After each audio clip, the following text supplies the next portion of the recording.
Hello everyone, Giltar here with an action figure review. This time we'll be looking at Darth Maul from the Star Wars Black series of 6-inch action figures. Darth Maul is from the first wave of the Black series, with Luke Skywalker in his X-Wing flight uniform, a Sand Trooper and R2-D2 being the other figures in this wave. This is a brand new collectors-oriented series from Hasbro, and the wave was released this month, which is July of 2013. The manufacturer's suggested retail price is around $20, but that will depend on your retailer. I bought this figure from my local Walmart for $22 before taxes.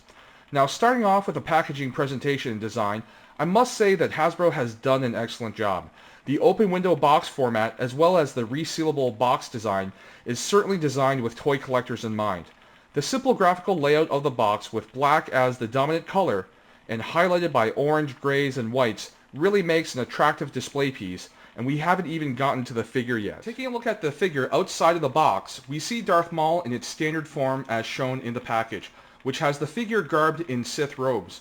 The robes are made of what appears to be a soft PVC material and has a really nice matte finish, giving it a look closer to fabric as opposed to rubber or plastic. The one drawback of the robes is that it hinders articulation, particularly at the shoulders.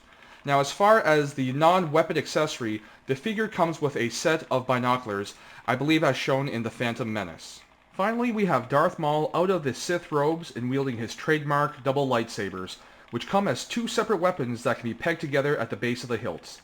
The peg that connects the lightsabers uses an asymmetrical design to ensure a specific way to connect the two weapons.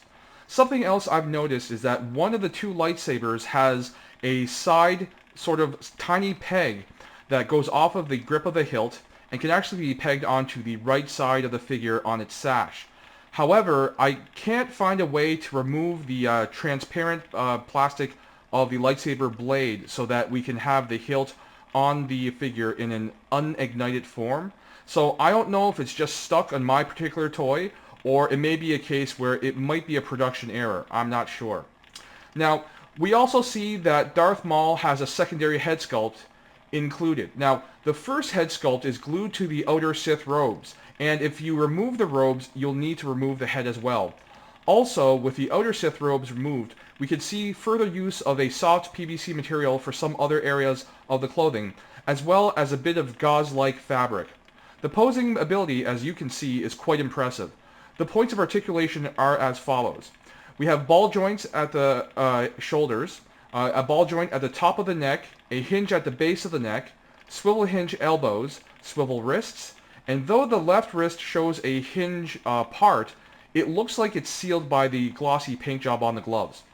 There is also a ball joint at the mid-torso, allowing a great range of movement, ball joint hips, swivels at the upper thighs, double hinged knees allowing for a greater than 90-degree bend, and hinged rocker ankles allowing deep and wide stances while maintaining the bottoms of the feet flat on the surface of a table or display stand.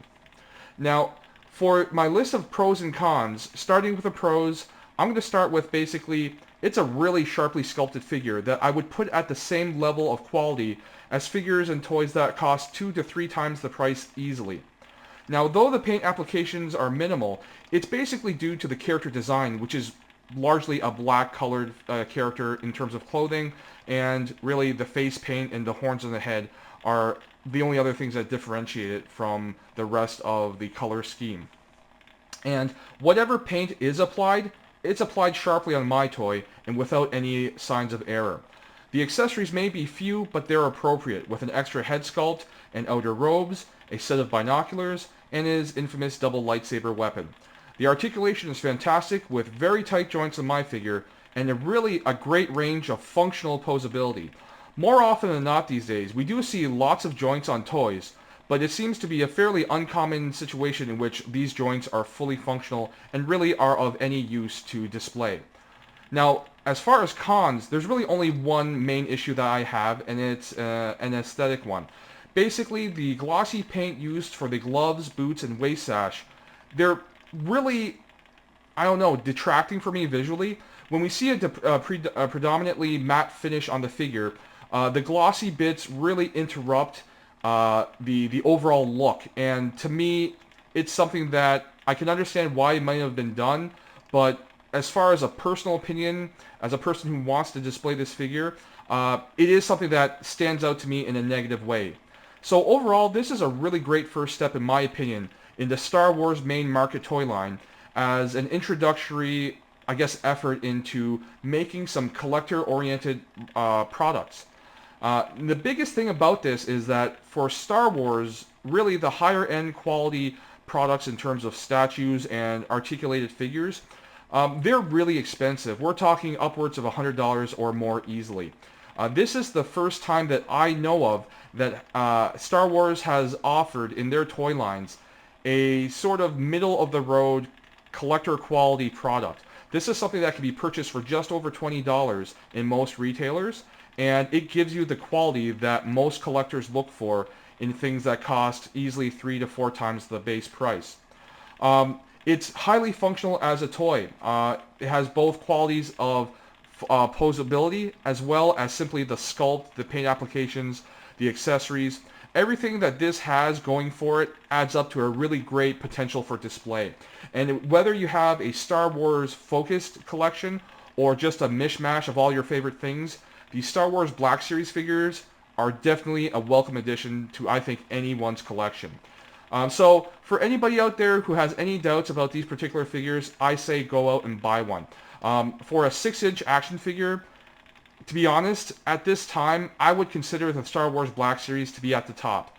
Overall, it just has a vast amount of positive attributes compared to maybe a few relatively minor drawbacks. So as usual, I hope you guys enjoyed this video and got something out of it. Thank you very much for watching. Have yourselves a great day, and I'll see you at the next video.